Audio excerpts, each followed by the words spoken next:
ఈ కోటీశ్వరుడు మొదటిసారిగా తన కొడుకుని స్కూల్ నుండి తీసుకురావడానికి వెళ్తాడు. అయితే అక్కడ తన కొడుకులాగా ఉండే మరొక పిల్లాడు ఉండటం చూసి ఈ కోటీశ్వరుడు షాక్ అయిపోతాడు. అలాగే ఇద్దరు పిల్లలు ఒకేలా ఉండేసరికి నాకు కవల పిల్లలు ఉన్నారా అని అనుమానంలో ఉంటాడు. ఇంతలో పిల్లలు మనం కవలలు అని ఎవరికీ చెప్పకూడదని అనుకుంటారు.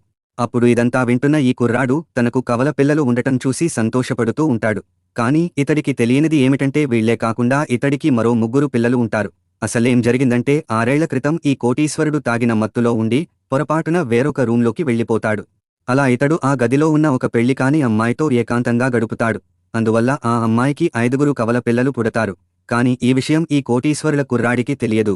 దీంతో గత 6 ఏళ్లగా ఈ అమ్మాయి కష్టపడుతూ తన 5 పిల్లల్ని పోషిస్తూ ఉంటుంది.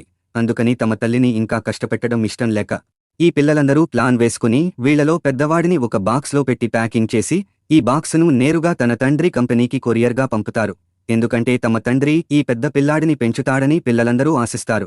అయితే కోటీశ్వరుడు ఈ బాక్సు ఏమిటా అని చూస్తూ ఉండగా బాక్సులో నుండి పెద్ద పిల్లాడు ఒక్కసారిగా బయటకి వచ్చి నాన్నా నేను వచ్చేసా అని అంటాడు. అప్పుడు ఈ కుర్రాడు ఏమన్నావ్ నాన్న నా అని అంటాడు. ఇది వినగానే ఆ పిల్లాడు అవును నువ్వే నా నాన్న అని అంటాడు.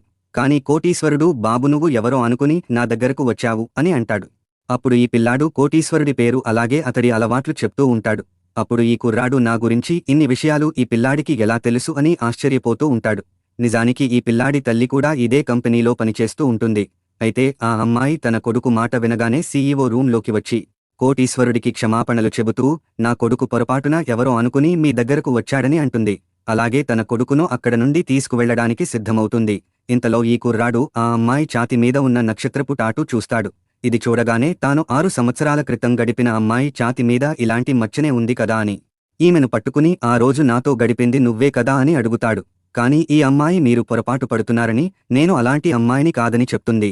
అయినప్పటికీ అనుమానంతో ఉన్న ఈ కుర్రాడు DNA టెస్ట్ చేయించగా ఆ పిల్లాడికి తండ్రి ఇతడేనని తెలుస్తుంది. అప్పుడు కోటీశ్వరుడు తన పిల్లల్ని ఇచ్చేయాలని అడగగా ఈమె మిగతా పిల్లలని తనతో ఉంచుకోవడానికి పెద్ద పిల్లాడిని త్యాగం చేసి ఈ కోటీశ్వరుడికి ఇచ్చేస్తుంది. తరువాత ఏమైందో చూడాలంటే వీడియో లైక్ చేసి ఛానల్ సబ్స్క్రైబ్ చేసుకోండి.